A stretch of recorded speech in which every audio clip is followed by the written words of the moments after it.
linked to it anyway, so they can't see it until we share the link.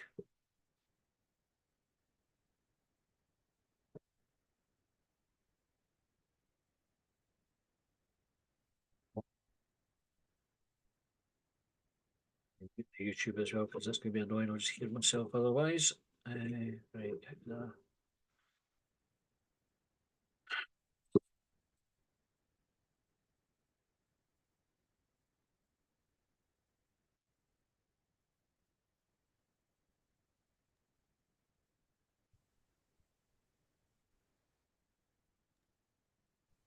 Went for the Villa game.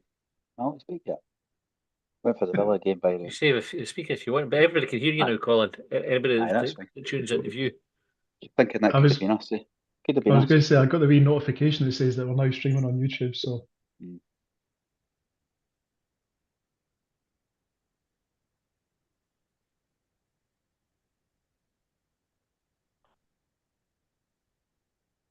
So what did you all have for your tea? I'm just watching Raymond sitting like David Brent there in his chair. I'm just, I'm just imagining a testicle just like slapping at the bottom of his shorts. Hang on.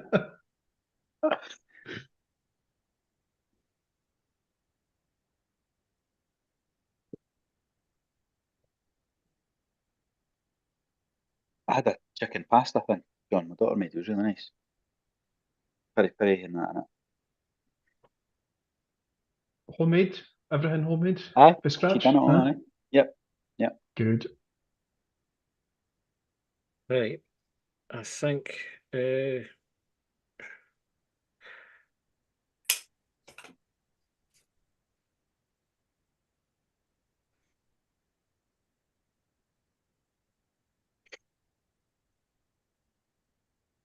right, let's go publish this and then I'll get us started. Can join in partway through if they want. Right, welcome to page.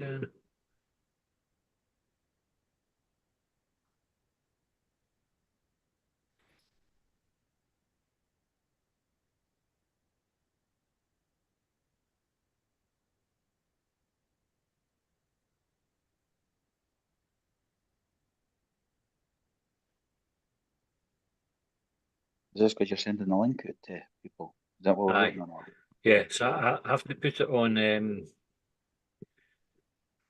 Hubwave, but I have to put it behind the paywall, so because it's just only for subscribers. And then I also have to do one for the YouTube members. Wait a minute, am I still paying for this? I hope so, Raymond. Otherwise, I need to kick you off. This is the unglamorous side of Longbangers round. This is like normally we started.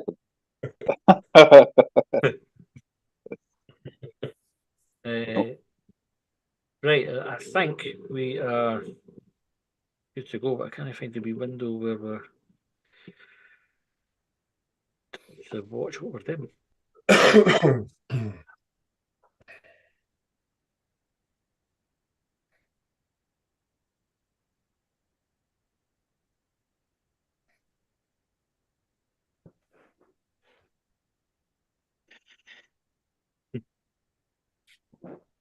So, right, we get us started. Again, if folk are watching or no.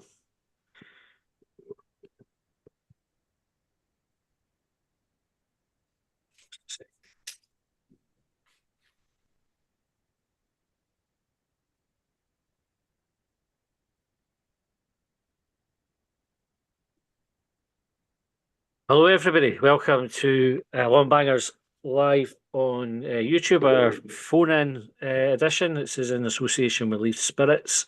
I have no idea if this is working properly or not. I think it is, and we've shared the link and everything. In fact, I should probably, while I'm here, send a wee tweet out just to tell folk to go and check it. But just want to say thank you to everybody who's joined already. So we have got some people on who notified us in advance that they come on with some points to make. But Colin and John are with me as always. Colin, how are you doing? I am all right, mate. Aye, how are you? Good. Aye, I was hoping you were going to answer that a bit longer to give me time to do the. All right, I'll ask John how he is. Retweet. I'll You do that. I'll have a pleasantries with him. How are you doing, John? You all right? I'm good, aye. I asked Jeff, and Jeff asked Raymond, Raymond asked No, Martin. no. You Yeah, do one of your long answers. aye. That's what we're looking Have a for. think What about are they it Looking first? for a first. long answer. Ah. It's been, do you know what? It's not been an especially eventful day. I don't know. I spent a Yeah, lot of the what? afternoon playing Call of Duty. Did No, you? you weren't. Nah, I'm joking. I was setting up firewall tickets and speaking to our CISO about a pen test that's happening. Oh, mundane stuff, really. The A day-to-day what? grind. A seesaw? CISO. Aye, I think what we've is it? had this laugh before. It's a Chief Information Security Officer. Ah, right.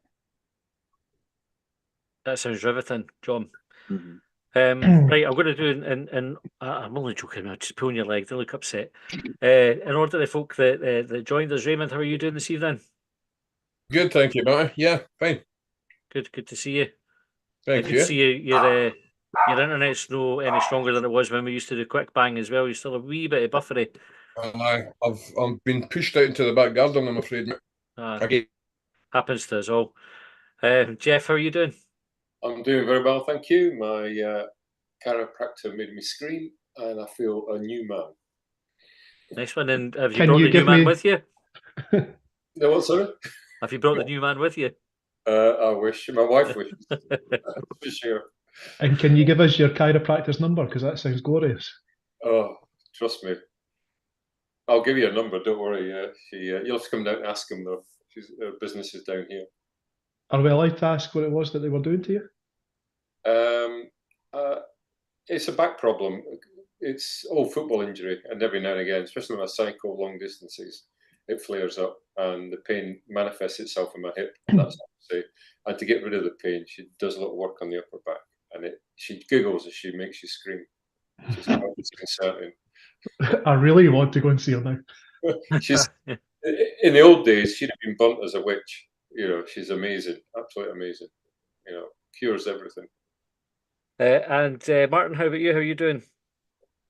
I'm doing very well, Matthew. Yeah, just been working today, but on holiday next week. So looking forward to a bit of hard-earned time off. Is this your first time on the podcast, or did you ever join us when we had Quick Bang on the go? No, I think it is my first appearance. So yeah, avid listener, but I've not got up to mischief for you guys yet. So looking forward to it. Nice to have you on. And Dave, how are you doing? I'm wonderful, Matty. Thanks for That's asking. Dave off down the slope. It's Dave from Do you remember me? Aye. Aye. I remember him. He used to come on Quick Bang, mind. Aye. Moved on for you guys. I've moved on to bigger and better things. That is what it is, right? I suppose if we get down to the nuts and bolts of what we're here for, which is to talk about the Hibs, the reason that we thought this might be a good idea tonight is because there was such a wild reaction to the game on Saturday when the full-time whistle went. Loads of angry fans. We had 100 plus talking points on our tweet when we asked for it. But it's always busier when we get beat, but not quite as busy as 100 plus. And I think we maybe got through about 15 or 20 of them in total. And so we thought it would be good to give people the chance to just kind of speak directly to us and have that conversation. Like loads of different views, right? We never ever agree a sort of collaborative. This is the steer the podcast is going to take.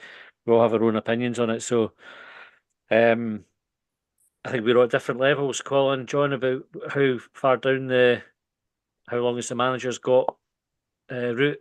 I think I'm probably a bit further towards the game of nudge now than used to are. John, you're probably the last one to get on board with sacking a manager anyway, aren't you? Aye, definitely the last to come around, but I've definitely dug my heels in far more this time. Like it's just never going to happen. I will be dragged kicking and screaming before I ever agree that that's the right thing to do. Fair dues. Right, Raymond, you're first one, so I'll come to you first. How are you feeling about things at the moment? Well, evidently the results haven't been the way we'd wanted. Listen, getting rid of the manager is just madness. Just going in the same circle, just going round and round and round, and it's just we achieve nothing. Keep talking about continuity. We want continuity, yeah. We want to give the man the chance. We want him to, whoever it is that's in position, to be allowed to let their thinking come to the fore. Yeah, let him have his people.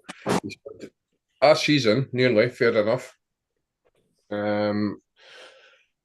He's had a transfer window, and since January, things have been relatively good. That shocker against St Mirren, from that point on, it's been relatively good up until the game there at the weekend. Yeah, you could argue the Ross County as well.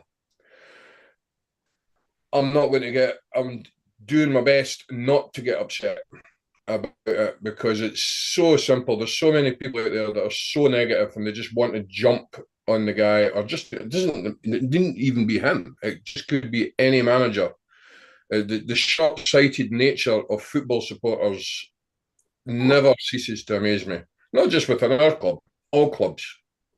If you go 2 or 3 games without a win, it's a disaster. The superlatives that come out are quite astounding. Disaster. What is it you've seen, Raymond, from Montgomery's Hibs team now so far that gives you the faith that sticking with him's the right thing to do? I'm open to it. Like I kind of was saying, like I'm further down the line than John and Colin. I don't think I'm quite at the point where I'd be pressing the button. I just think I have a lot of concerns now. And can I ask something as well? I think something should change, right? But I don't know if it's a manager. What is it though, Raymond? You're saying stick with a manager, right? But something needs to change. It's shite. So what is it that needs to change? Well, so there's simple things, relatively simple things. I mean, for instance, I'm not want to get in a position where I start sort of picking out people here. That's not going to happen. Yeah. But I would say that when you have someone like Mariah Welsh sitting on the bench, yeah, now he gives that team energy, absolute bundles of energy. And when he goes on the ball, he drives forward, he pushes the team forward and play quickly. When players like him aren't there, it's very slow, it's lethargic, and it's the build-up is the same sort of build-up all the time, yeah? So you saw situations where you had Trantis at the weekend. There was a couple of occasions he had an easy ball to pick. He took it, turned all in one movement, lovely stuff. And the easy ball was the quick ball out to, say, his right-hand side, where the guy's going to break. But he's not on the side of the pitch he's supposed to play that ball to in that position because we're trying to create an overload. Well, fine. Sometimes, you know what? You do the different thing. You create the space, you go up there, they've got to shuffle across the side of the pitch, and then we can switch it back again, and we've got our overload, we've got our space on the other side. It just strikes me as glaringly obvious sometimes that we're too slow. Yeah. So for me, we've got an issue at probably both centre halves. To be fair, you could argue that Rocky could play as a right centre half if he has a decent left centre half beside him. I don't know, somebody like possibly maybe Paul Hanlon. You could also then, on top of that, who else? I mean, he's very insistent on playing a young Portuguese chap coming off the bench, and I actually think it could be his downfall. That sort of loyalty to that sort of, let's call it a project, could actually be his downfall. Because if he insists on doing it, it's going to continue to go wrong. But see, exactly. So that's the manager then. That all the things you've said, that change the players he's picking, change the way, the style of play. That's all the manager. I was asking. But that was I wouldn't change the manager. Style of play. I never said to change the style of play. I just said that we need to just improve the movement of play. So the way that things are happening on the pitch, it's still fine. I've not got an issue with taking the ball out, playing it across the back, creating space and all the rest of it. But there are occasions where players have to make decisions. And they have to, that's not the manager. That's players are making decisions that are there to continue to play to that manager's style. The manager could be saying, we don't know, could also say, something on, go with it, run into that space. Because that's what Mariah Welsh does. So he's evidently been told to do that. The manager never picked him.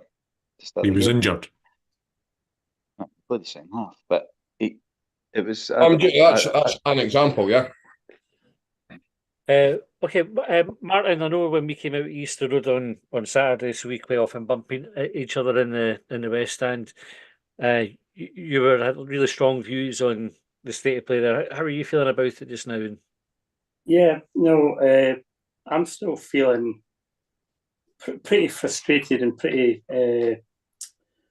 angry, to be honest, because I'm not seeing what the plan is at the moment, and I have two major concerns. The first being the lack of demonstrable track record that Montgomery had before he was given the Hibs job. 63 games as a manager in a league that's significantly weaker than Scotland, and he's got a fairly average record there.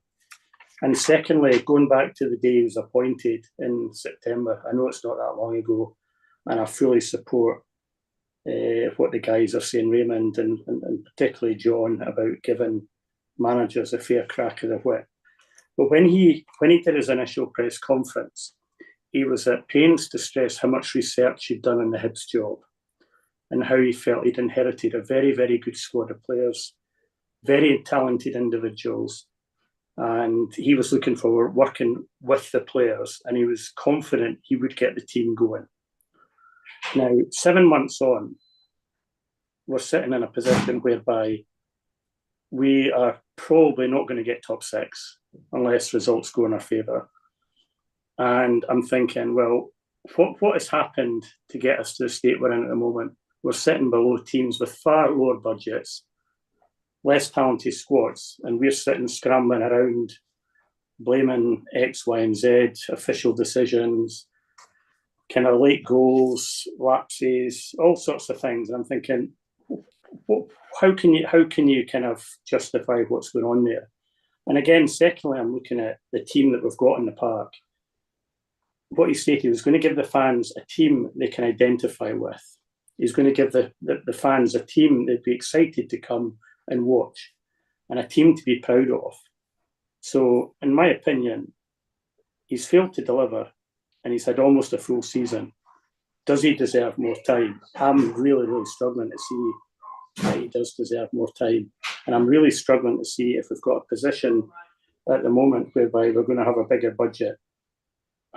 Do we really want to trust him with it? And then it goes back to McDermott's bit about, well, he's an excellent manager. He gets the best out of players he's worked with. He creates a strong relationship and camaraderie between supporters, players and staff. I was one of the lunatics standing in the West Stand as he's walking around applauding the players, and just really had lost it. I just don't see it. And the loyalty to some players like Jair and Rocky, and to a lesser extent, you kind of look at Will Fish's performances this year. I'm really struggling to see how he's. If we finish bottom six, I'm really struggling to see how he deserves more time, particularly given what's gone before. John, what do you? How would you respond to Martin's points there? It's hard to argue with any of it. The only thing I would say is that a lot of the criticisms that Martin has are the same criticisms that we've heard of numerous other managers. And I don't know how far back we want to go, but we heard the same thing about Lee Johnson. So, Matty, you've made the point that Hibs have gone backwards since Lee Johnson. So why did we ever sack him? Why did we ever appoint and sack Sean Maloney? Why did we ever appoint and sack Jack Ross? Like, it seems like we keep compounding this mistake to me by continuing to sack managers. And I completely understand, the arguments about he's had about a full season, he's had his transfer window, he's had X, Y, and Z. But we seem to be stuck in this 18-month cycle of they get a chance, they take over for the previous manager, they start a season, it's no good enough, they need to go. How do we put an end to that, and how do we start moving forward? Because even if we sack Montgomery now, you're likely to be in that situation with the next manager that comes along, where they're going to have a difficult period at some point. Like, it seems like, unless there's an argument there with regards to injury problems, how do Hibs sort out injury problems that seem to have impacted the squad and the results for the last couple of years? and I don't know, I genuinely don't know what the answer is, but I don't think it's as simple as sack the manager, because it's been demonstrated that it's not the solution that people think it is based on the evidence that we have available. Well, what about you? Yeah, that's what I agree with John. That's kind of where I was coming with the question about, well, what is it we need to change? Because maybe it's the manager and something else, or maybe it's something else and not the manager. I don't know, because I agree with John. We just keep saying, we just go in. As soon as we lose 3 games in a row or something, we're like, we've got a growing base of folk to wanting the manager it, and then eventually they give in and sack him. And if we didn't make the top 6, he's not got. I mean, well, obviously we'll know on fucking Saturday if we make the top 6 because of how the Dundee thing's panning out. But if we don't make the top 6 next Wednesday or whenever they get round to playing the game, then he's got to get like that'll turn into a majority, maybe large minority, then the vocal minority, whatever it is, that want him out. Well, It may well be the case. Sorry, it may well be the case, Colin, that essentially contractually the Hibs can turn around to them and say, by the way, you've not met the minimum criteria. I don't know. Martin, your hand up there.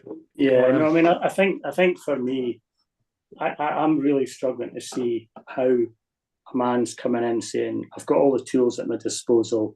I've got a budget that's 2, 3, 4 times bigger than Kilmarnock, St Mirren, Dundee, all of the teams we're vying for, Motherwell as well. And he says, I've got everything here at my disposal. I can make these players better. And I'm just not seeing it. Defensively, we're still a shambles. And yeah, you can see he's not signed those players. But a good coach makes players better and creates a way of playing that's more difficult to score against. And the attacking players he's had, I mean, how can you say he's improved somebody like Dylan Venti, for example? And I know if Dylan's injured at the moment, but given how he started the season, and then a few months on, he's gone backwards. Martin Boyle, he's hardly been as effective this year as he's been in previous seasons. And I'm just really struggling to see what he is bringing, because I don't think I'm seeing somebody on the sidelines that is passionate and sort of driving the players on. And some of the press conferences I'm hearing, completely and utterly uninspiring and predictable. And in recent months, everything just seems to be about, oh, well, I inherited a mess. So he's gone from saying, I've got a fantastic squad of players and I've got this talent, I'm going to make them better, to saying, oh, things weren't great when I took over. Well, they were hardly at a point of crisis. We'd had a couple of games post-Europe where we'd lost 2 or 3 games, but we beat 1 at Aberdeen. So he came in virtually with the full season. And for me at the moment, there's an awful lot of deflection. There's an awful lot of excuses. And I'm not seeing much in the way of positivity on the park. We're not blowing teams away. We've had 1 decent win against Livingston recently, and we had a game against Ross County where we beat them 2-0. But there's nothing else. We're not beating anybody decent. I'm just not seeing it. And I'm just not getting to the stage where I'm thinking, he's a man that's got a real clear plan. He looks haunted to me, and I just get the impression that he's out of his depth and he's out of ideas. And I just don't think that he's ever going to get a tune out of the players. And I just think more and more of it, he's talking up teams that we should be routinely beating. We shouldn't be losing at home to every man and his dog like we have done. We shouldn't be getting back-to-back defeats to St Johnstone. We've failed to beat Ross County twice. And that's why we're in a situation now where he's going to finish bottom half. And I just can't defend it. I think I'm at a point where I would be pressing the button. And I wouldn't be surprised if Bill Foley is looking at that as well and thinking, I'm going to spend a few million here, we're going to get best of the rest. I don't think he's going to get there with Montgomery being the one at the helm. Thank you. Jeff, I'm going to come at you and just get your view on the state of play. Yeah, I've heard all the arguments for and against. I'm a bit of a fence sitter. A lot of my friends up north go to watch Harps, and they were absolutely slating Naismith and the style of play. And the same with the previous manager, Robbie Wilson. Robbie replay. They've turned it around by sticking with Naismith, who was out of his depth, inexperienced manager, should not be managing a big club. You hear all the arguments. I would like to give him a bit more time, but I'm losing patience with the substitutions. That's the big thing. Just when we try and change games, bringing on Jair, you got Levitt and Campbell on the bench. That is swaying me towards the he doesn't have a fucking clue. Excuse me. Unless he sees something in Jair in training, then yeah. But wait, remember when he first came in, we actually played okay. We had unlucky in Kilmarnock the first game, beat St Johnstone. A game against Celtic where he finally stuck Venti. It was a waste of Venti, but we had an extra man in midfield, Martin McGregor. I think he's been a bit naive, and it's biting him on the arse at the moment about going to Rangers and playing open, going to Parkhead. I was at the game where, we just never competed. Deutsch scored a goal, but what I'm trying to say is that maybe he's learning on the job, which is not what you need as a Hibs manager. But has he learned enough now to keep the job and convince Foley that he's the man for the job? Because I think Foley's going to be the kingmaker here. He was there on Saturday. He will have heard the boos. He'll have seen the football. And as somebody just said, is he going to trust him with his millions? He'll be whispering in the Gordon's ear and Ben Kensel's ear. They'll have somebody earmarked to replace the guy at Bournemouth, I've no doubt. They'll have a list of managers who can probably come in and do a better job. But at the moment, I would stick with him. See what happens. How have you found the football? Because this is one of the criticisms that's come up.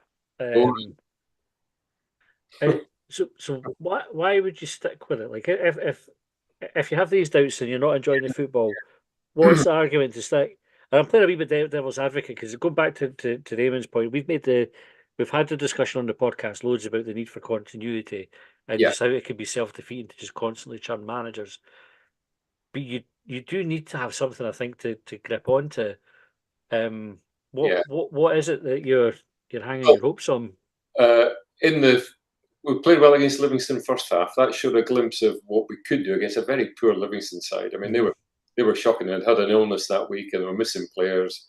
It was a perfect storm for them. And our players turned up that day. The big players played well. The game up in Dundee, I'm struggling to think of a game against Hearts. We played well against a team that we thought, we can produce performances, but is he capable of getting the same performance, a Hearts or a Livingston performance most weeks? You'll always get weeks where teams fall flat. Rangers against Motherwell at Ibrox. Nobody has a God-given right to win every game, but the performances have just been so passive a lot of the time, where the ball.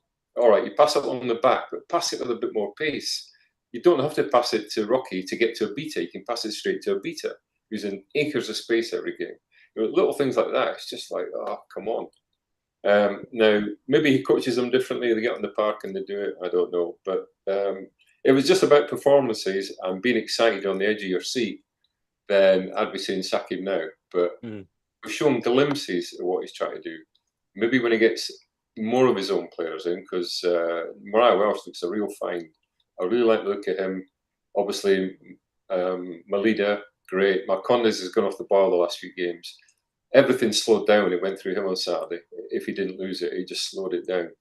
I'm not saying he's not trying, because he's brave. He went in with a goalkeeper for that challenge. That a player who wasn't trying wouldn't have gone in for that. He wins a lot of head. Anyway, the point I'm making is that on performances alone, no, I'd be looking for another manager, but maybe get more of his own players. Mariah Welsh has made a difference. We're clearly creaking at the back when he's sticking what's his face? Triantis. I mean, I'm on Dave's side here. Why didn't you just put Hanlon in his natural position and Rocky? Why force him back? So the point I'm making is that, I give him time, but it was on performances alone. No, he'd be gone today. Dave, I'll bring you in next and just welcome Andrew McBee to the call as well. Hi, Andrew. How's it going, mate? Hi, boys. How we done? Good. Joined us in black and white as well.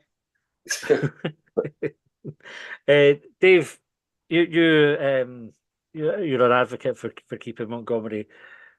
State your case. Am I? Or are you not? Have you? Is that swung? Have you heard enough No, tonight? I Have no, you? no, I am an advocate for Montgomery just through sheer bloody mindedness, probably. Performances have been a bit up and down. I think that's true. You can't take anything away from that.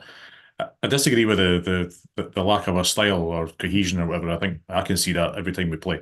Right. I think he struggled when he first came in.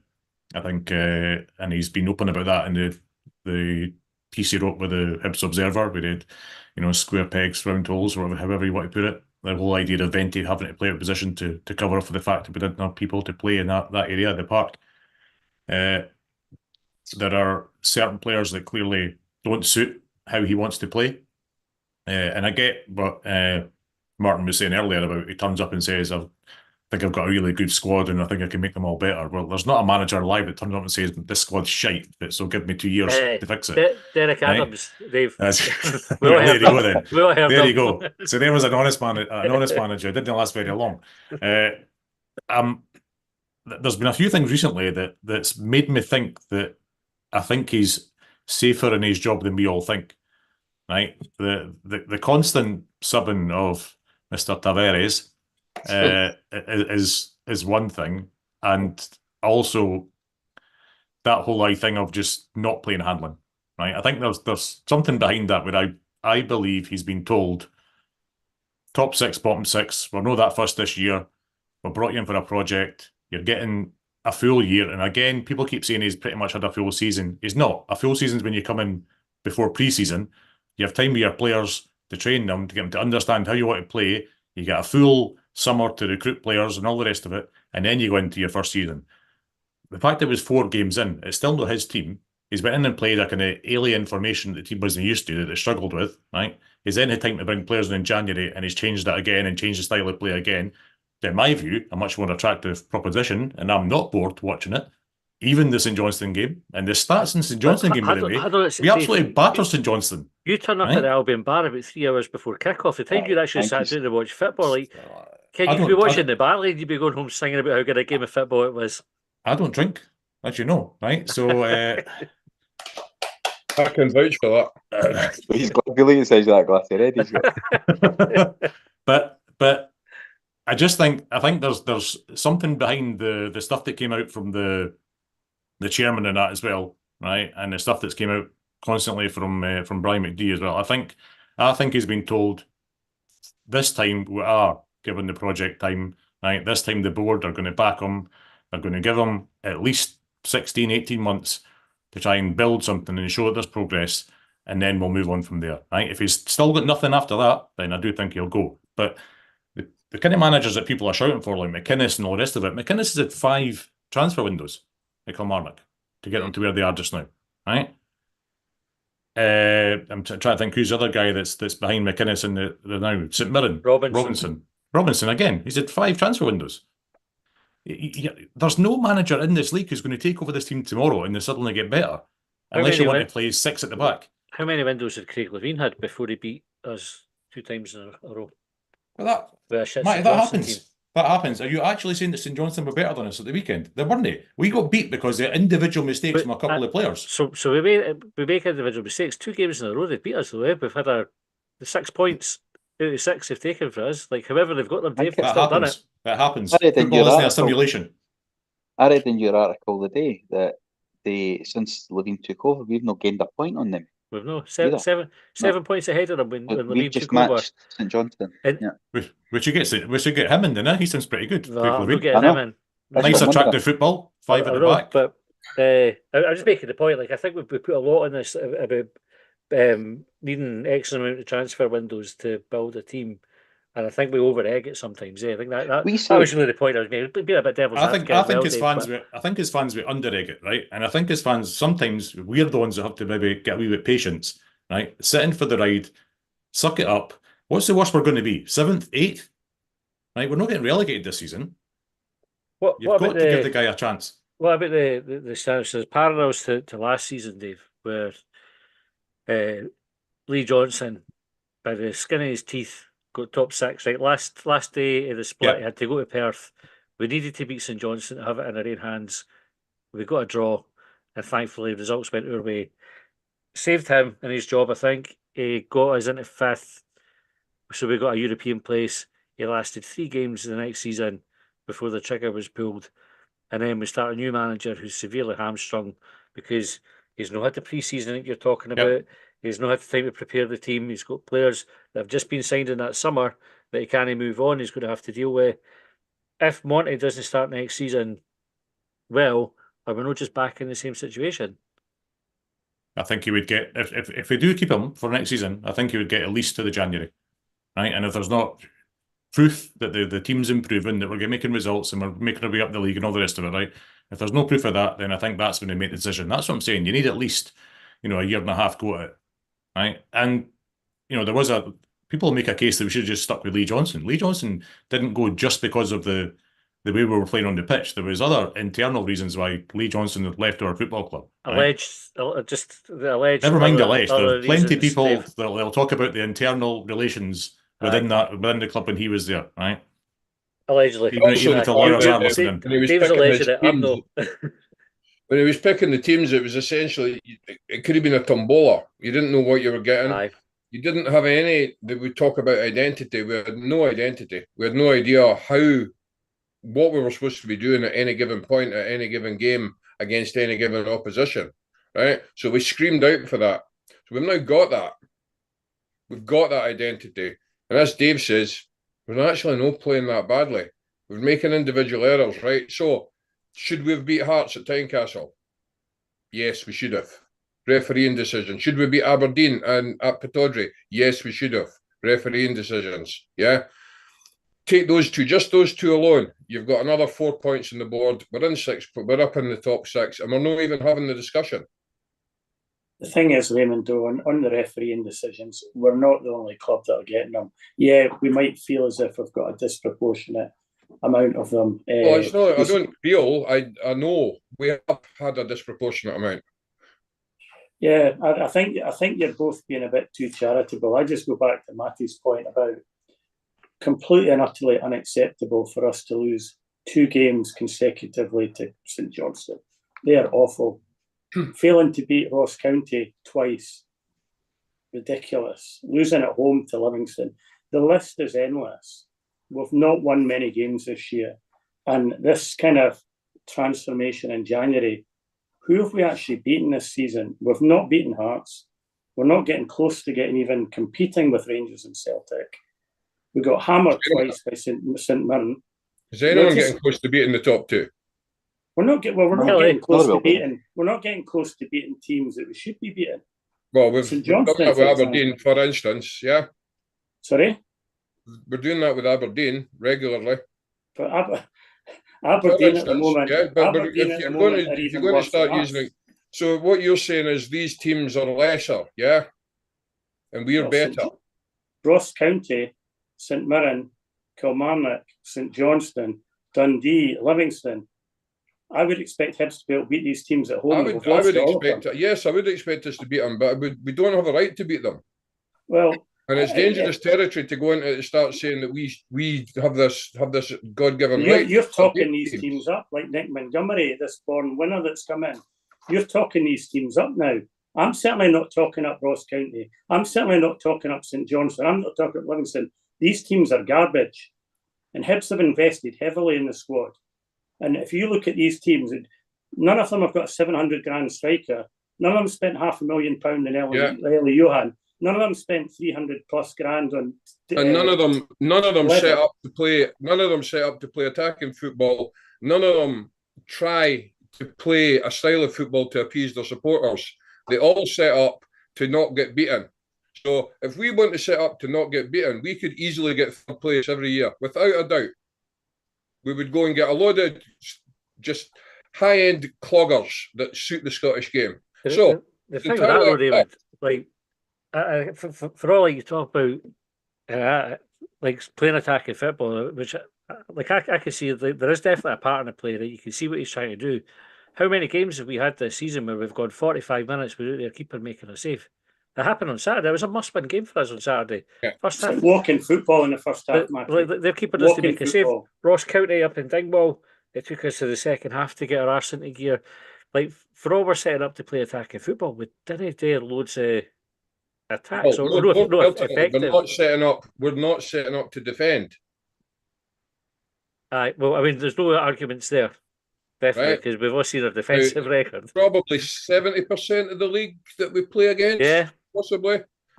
All they're interested in is defending and making sure we're not conceding goals. Yeah. So I was talking to about work today. Play a style of football that allows us to break that down. We're not doing that at the moment. I'll give but you that. But they are one. So As of about a week or two ago. Do we become that team? Can you hear me? Can you hear me?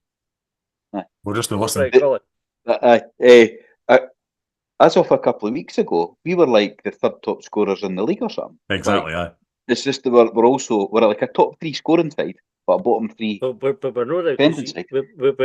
There are two, I think Kelly and Mother, was it Kelly Motherwell, Kelly St Mirren? There's a couple of teams that are Dundee have gone past us in terms of goals.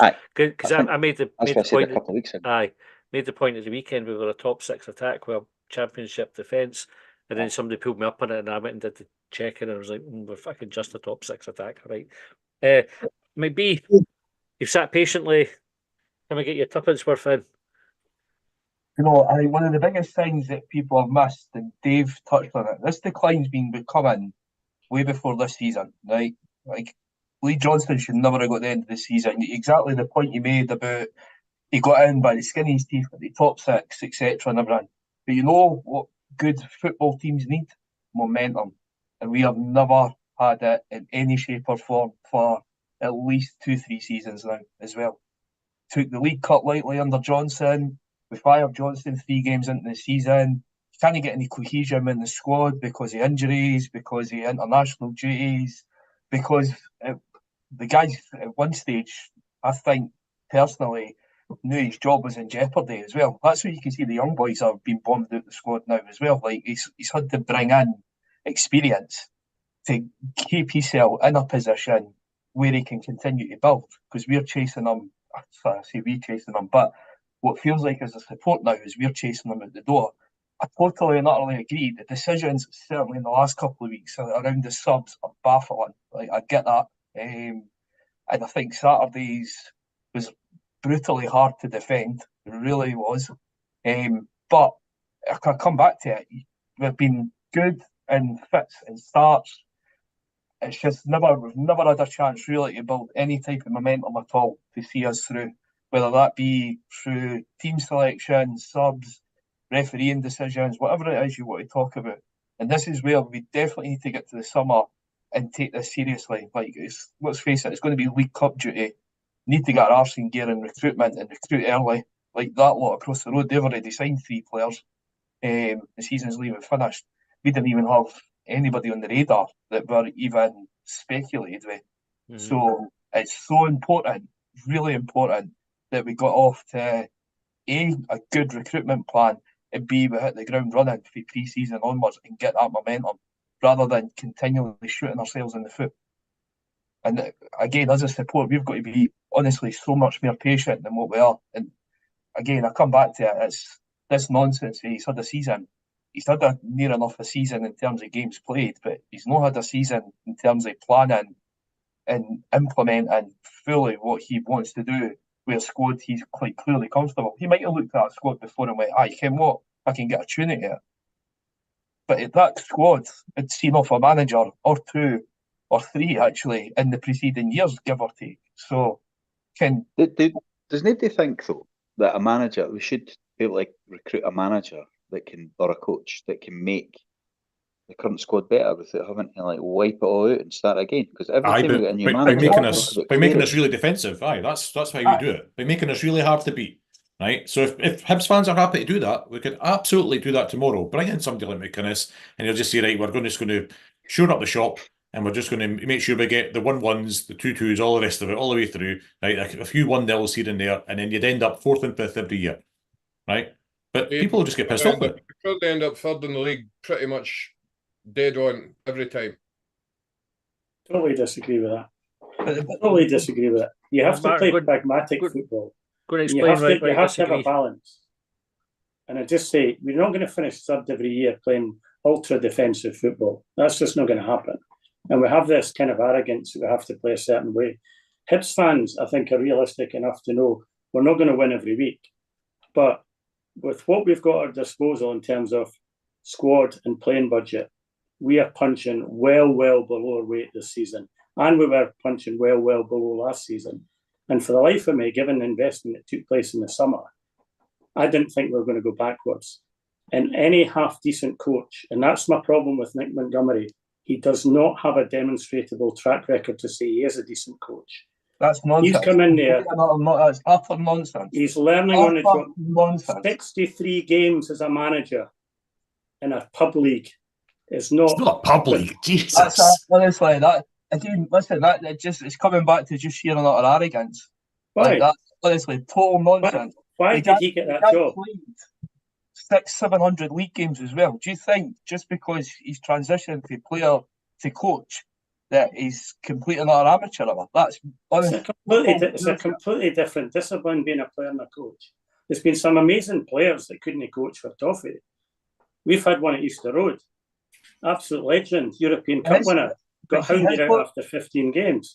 His body of work didn't just include 63 games in the first team. Like that's what he's had. 63 games as a coach, as a manager, first team manager. But he developed an academy coaching all the way through. Right? Honestly, tap into what he did at the Central Coast, like, and try and honestly educate yourself about just what that guy done. Right? That team. But it comes back to the point about learning on the job. I think he is learning on the job. Everybody learns on the job, but you can't how like I see the day I've sat the day in front of my computer and went, better remember that. How so? Continuous improvement. Like against there's not continuous improvement. We're going backwards. But are we though? Are we? Well, we're 7th at the moment, and actually we lose on Saturday. We go down to 8th. This time last year we were in the same position, going into the top 6, skinny our teeth. So no, the status quo remained. It's not a ringing endorsement, though, really, is it? Like to stand still, right? It's just there's an awful lot of excuses being made for a guy who doesn't have a track record. I think he was hell of a lucky to get the job in the first place. And as I said, I've seen nothing this season. I'm not seeing anything that he promised. He's not working with what he said was a very talented squad and making them better. He's not improving individuals. There's not this style of football that he said we're going to be excited to come and watch the team. Saturday was like watching a must-win game. It was like watching walking football in the first half. It was awful. He's not improved. He's not improved the defence. I think a decent coach should come in there and pick the right players and make us more difficult against. Doesn't mean we don't have an attacking threat, but we're shipping goals here, there, and everywhere. We need to score 3 times to win a match, and we've only done it once this season. Hence why we're where we are. I just don't get it. I don't see what we're doing. I don't see the progress. I'm certainly not excited to go and watch that team. I'm not seeing a cohesive unit. I'm seeing glimpses where we might have the odd 20 minutes here and 20 minutes there, but nothing like even a full 45-minute performance, never mind a 90-minute performance. I just don't see it. See, if we take a step back for the manager, probably, Martin, you touched on it and Budgie as well about the recruitment and why Montgomery was hired. So I definitely was all aboard the Monty train when he was touted for it. I had a look, like you said, the Budgie, about his background, kind of read up on him, watched a few videos, etc. I was totally sold. Early stages of his Hibs tenure, I was totally sold on him.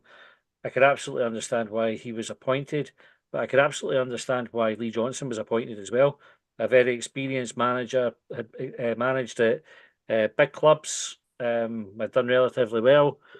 I can understand why Sean Maloney was appointed, an up-and-coming, highly rated coach. None of them have worked out, or certainly Montgomery hasn't worked out yet.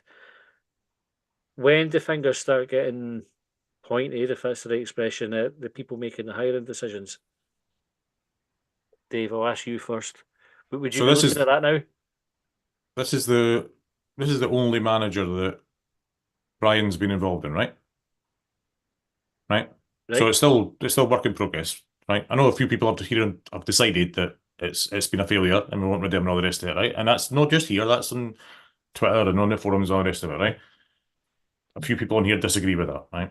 So until I think until a decision's made on that, you can't say it's been a failure. I think decisions were made at a certain point in time after after they got rid of the last manager, to go out and find the new guy, right? And Brian was heavily involved in doing that, right? So Nick Montgomery wasn't lucky to get this role.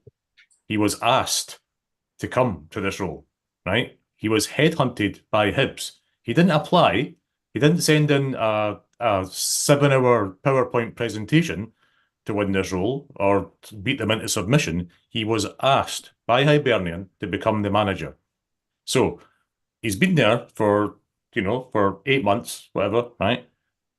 If they decide to sack him now, then that is an abject failure by the board and by the director of football.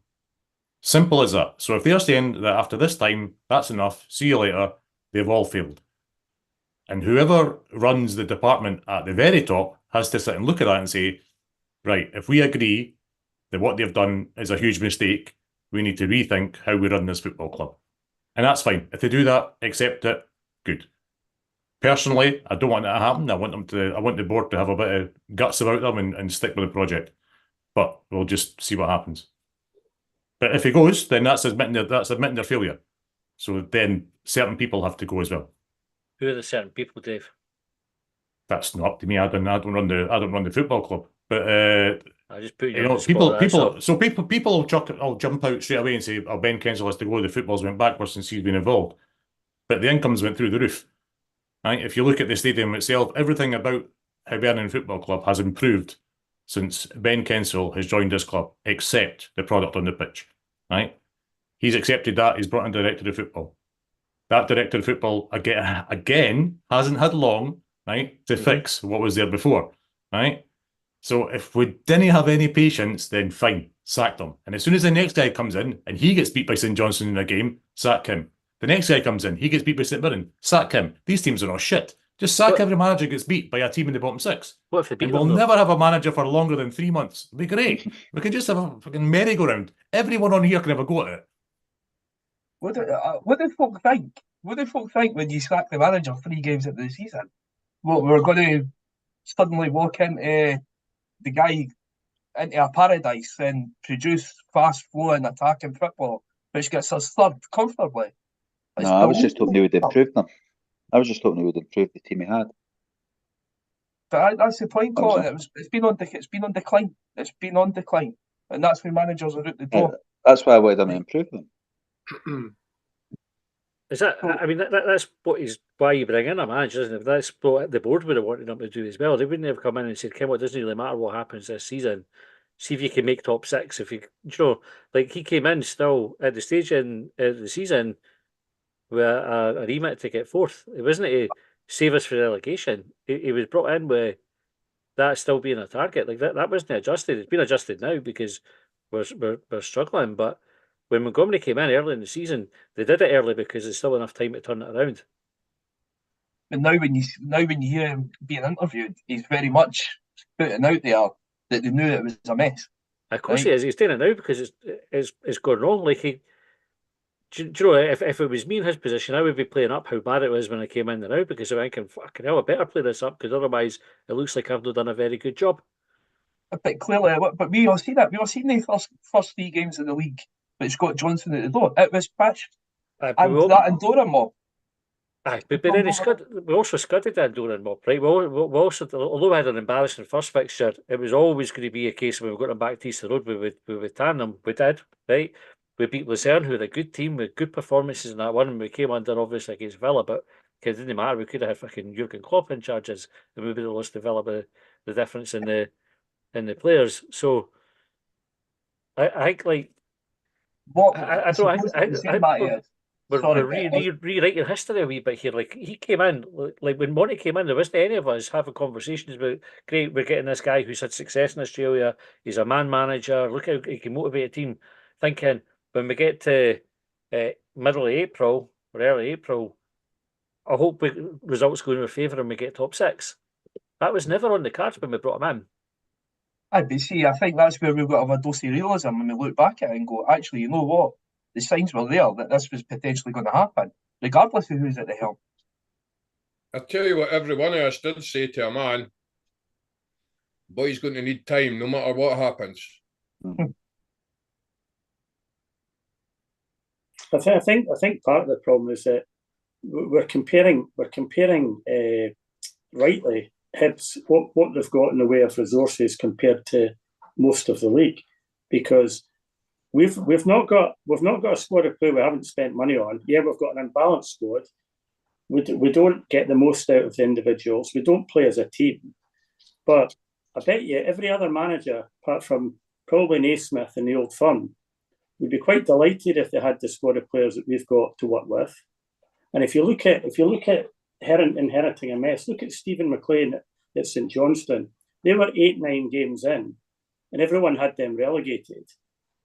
They get rid of him and they bring in an experienced manager. Okay, he's not anybody on this call's favourite guy, but he's come in there. He's used his experience.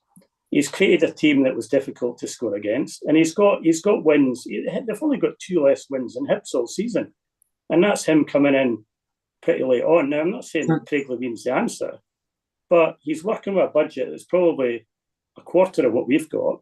He's working with a lot of players that we wouldn't have in anywhere near our first team, but he's turned us over twice with ease. No, not with ease. That's bollocks. Hibs didn't have. They had 2 shots. Hibs didn't create anything. That's nonsense. You're just making things up now, Martin. They had 2 shots. They had 2 shots on goal, and they scored them both. Well, that's the official stats. I'm talking about the game we were talking about, right? They had 2 shots on goal. They scored 2 goals, right? We had 9 shots on goal, right, and nothing. Right, that's the difference. They had 2 shots on goal, and we fucked up, and they scored 2. At least 2. But you just turned us over. Well, we did. I went if their keeper doesn't play a blinder, we win that game easily. Oh, bollocks! You're making the same excuses as Montgomery. You go back to the Livingston games. You go back to the St Mirren games. It's one excuse after another. I'm going to bring in Jeff here, Martin. Just a second. Jeff, you had your hand up there. When you go, just quickly on the St Johnstone one. 3 individual errors meant we got beaten both games. You can look at the goal up at St Johnstone. Passes it to the one player in their team that can strike a ball, and he struck it. It was a shit game in shit conditions. Nobody turned us over. It was just a typical Levine team. If you call that turning us over, yeah, great. But without Levitt's mistake, they don't. And the 2 mistakes on Saturday, they don't touch us. You always lose goals by making mistakes. That's what you have a coach here for. A coach that comes in, it can make players better. It can stop them making daft mistakes. The pass that Levitt made is nothing to do with coaching. That was a brain fart he had up in Perth. Absolute brain fart. Passed it straight to their player, Carey with a left foot. Bang. What about the 2 goals? What about the 2 goals we lost at the weekend then? Well, that was he's not defending a cross into the box from a corner. Yeah, not having a player that looks as if he's Ray, getting a knife. Let me speak. That was down to my leader, watching the ball and not watching his man. Now that could be coaching, you're right, but he was on the right player. He just didn't do his job. I mean, that you can't. He'll be tearing his hair out. He'll have told Melida to mark that man at the corner kick, and he doesn't mark him properly. The guy didn't have to do a centre forward defending. Yeah, it is a centre forward. I used to be a centre forward, and I got abuse when I used to defend, especially now. So what we're hearing now, it's never the manager's fault if we concede goals. It's always down to it's absolutely. I'm not saying it's not the manager's fault. I'm just saying you can't give Levine credit for picking 10 players who can just defend and 1 fast attacker. That was his tactic on Saturday. He dropped all his ball players and just played a team of defenders basically. He got the points, but we gave him the points. And the conditions. So you're quite confident that when we play them post-split at McDermott Park, we'll go there and hammer them. I've already predicted a 3rd win in a row because you've got a manager at St Johnstone that actually knows how to set up a team. And you've got a manager at Hibs that's proving week in, week out that you can't do it. And we can't defend. Do you want to watch that, Martin? Do you want to watch what St Johnstone served up on Saturday, week after week after week? Truthfully, put your hand on your heart. Because honestly, I want to see a team win and get results, and we're not doing that, and we're not playing attractive football either. So we're getting the worst of both worlds. We're not getting attractive football, and we're not getting results. I think we've had games this season where we've not been ultra defensive like St Johnstone were, but we've not been good either. Like the football, it's no football you would want to watch. You know, like the games where we've no trouble their goalkeeper, and there've been far too many of them, whether it's 45 minutes or a 90-minute game where we've no had a shot on target or the game's just passed everybody by. It's no like we've been seat of the pants exciting this season. We've scored, Colin, what did you say on Sunday we recorded? Scored 3 goals how many times once this season? Once, the Livingston game. The There's only Livingston one, I game. think. Yeah. St Mirren in the cup. St Mirren in the cup, right? So and only Yeah, once no. in the cup and once in the league. I don't know. Like it. I'll make a suggestion, Matty. What? We need a new set piece coach. Right, who's the set piece coach, Dave? I'm not going to say on here who I think the set piece coach is, but it's pretty clear when we set up on a corner who stands out and shouts and tells everybody where to go. Right, so I'm looking again, right, because I was interested in what people were saying about getting turned over. Right, we had 13 corners at the weekend. Right, how many shots on target did we get for the 13 corners? 1. 0 or 1. Sorry, there was 1 actually. There was 1. Right. It's just not good enough. It's just not good enough. There is nothing that suggests when we get a dead ball that I'm thinking we've got a chance here. Now, in modern day football, it's not the manager that sets up people for corners and free kicks and all the rest of it, right? It's done by the coaching staff. And I know Martin will hate that because it's not someone you can have a go at Monty for, or maybe he should change the whole backrooms team and all the rest of it, right? But there's people in positions to do certain things. We have not been good enough with corners for ages, defending or attacking, right? And we've not been that great from free kicks for a long time either. So there's work that has to be done on those specific areas in the team, and that would improve our results. There is brain farts in the team constantly, right? There's certain players that just mentally aren't good enough to play at this level of football, right? Physically, they might be there, but mentally, they're nowhere near it. A question, but kind of happy to take an answer for anybody here. What do you think is the barrier to us having a good season and doing well? What's stopping us? Like if you were to pin it down to one thing. McBee knocked it in the head. Momentum. To get momentum, you need to have wins. To get wins, you need that wee bit of luck as well. Yeah, So, everyone now, we can all say that we create our own luck and all the rest of it. A lot of that's got to do with terrible decisions going against us. We're all in agreement that there's just been how's that happened, yeah, and it has happened to other clubs, but it's by God, it's happened to us this season, yeah. a lot. And if you get that wee break and you get those 3 points, you take that to the next game and so on and so forth, and things improve because mentally you become stronger, you become better, you play better, the guys around you play better, the level of the game goes up, and it's just it grows, the confidence grows. We've never been in that position. I counted. I went to the start of the season. 13 VAR or iffy referee decisions that have cost us. 13, which could have gone the other way, or some should have gone the other way, definitely. Yeah. And others. I reckon you'll have missed some as well with that 13. That was so even if you take just half of them, there's 7 games, yeah. So there's 14 points of difference. Yeah. Yeah, just for argument, to give it the least amount. Yeah. And all of a sudden, we're not having this discussion. It's not taking place. Yeah. I think we have been unlucky with VAR. You've got to take that into account. And individual errors. The thing with Monty, he stuck with the whatever you want to call it, but we were short of a midfielder up until after the St Mirren game where he changed the system, stopped playing Venti midfield, he wasn't a midfielder. We needed somebody in there with Newell and another. We really, really missed Alf when he was injured. Yes, we did. Yeah, because we missed that link in there. And then Marcondes came in and it was like, yep, that's it. We've got that back. I grant you Marcondes hasn't been as good the last couple of games, but he made a massive difference to us, the way that the link between the midfield and the forwards. Yeah, I think Marcondes, I like about him, he's obviously a bit of a ball player and a showman, but he works. I mean, he had a shit game on Saturday. Everything slowed down and went through him, but he's brave, he works hard. It makes a difference. So that's a black mark against him. He should have had a penalty. See, I'd like to know how his shirt smells. I'd like to know how his shirt smells. Even when it's muddy. Even when it's muddy. You can look at behind me, boys. Right, we're kind of out of time. John, have you changed your views over the course of this discussion at all? No, absolutely not. I just want to thank everyone for what was a very spirited debate with some very well articulated points, far better than I could articulate them. But I think overall, my stance is the same, because I was having a look there at Hibs League placings, and I wanted to touch on something that Martin said about Hibs resources being greater than other sides, and I wanted to challenge that a little bit, because I've got transfer market open in front of me with regards to Hibs League placings, and it doesn't make for good reading. You've got fifth, so go back to 2005, 2006, you've got fifth, sixth, 7th, 4th, 10th, 11th, 6th, 11th, relegated. And then you've got 4th, 5th, 6th, 3rd, 7th, 5th, 7th. So if we're better resourced, we should be beating these other teams, but we consistently don't. And I don't know what the answer for that is. I don't know what the reason for that is.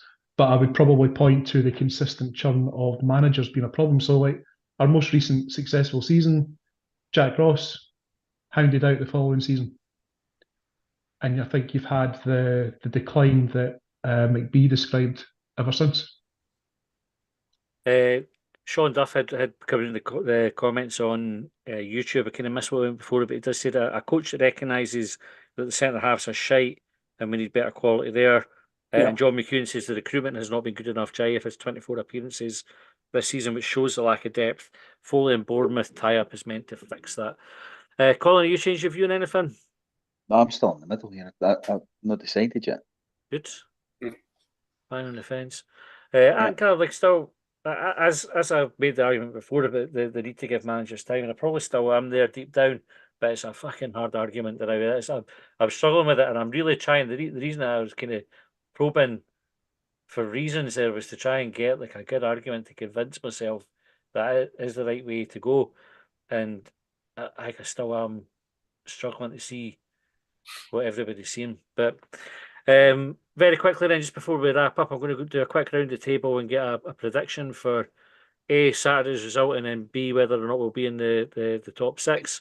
So, Buzz, you go first, you and the wee man. A result and a top six finish. What's happening? So draw on our bottom six. Over here. 2-1 Dundee was my top six. Good shout. Dave? 4-2 to Hibs, top six, and I finish the season 4th. How much wine have you had, Dave?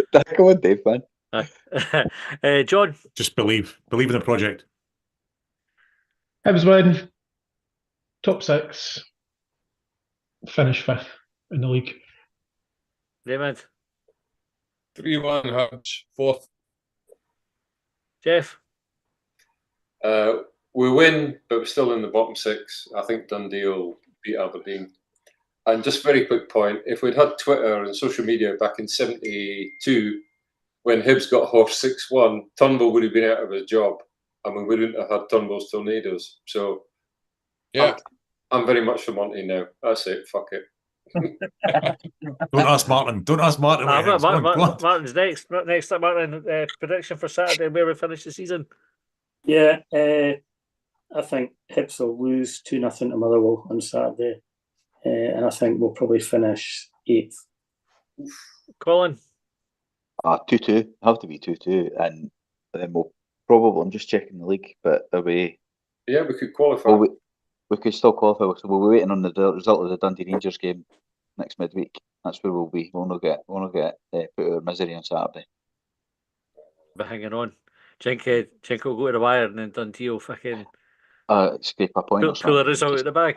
And get a dodgy penalty or something against Rangers or a VAR decision. I think on our track record, must-win games this season, I think we'll lose on Saturday, or at least draw. Do you know? I just don't see us getting the win. I think Motherwell. You need to give it the reverse Jonah treatment and stop describing these things as must-wins. That's part of the problem. Like we have to. There's no wiggle room now. We've kind of got ourselves in this position that if we didn't win, we're struggling. So I think, to be fair, you could have taken out the this season element of that segment. Ever. So Dundee, we can't guarantee it on Saturday either way, can we? Because even No. if Dundee lose, and they beat Rangers, they'd still jump us. Yeah. But I don't think we'll do our job on Saturday. I think that's how it's been. Aye. So Yeah. that's unfortunately that's how I see it going. I hope I'm wrong, and I think we'll finish 7th.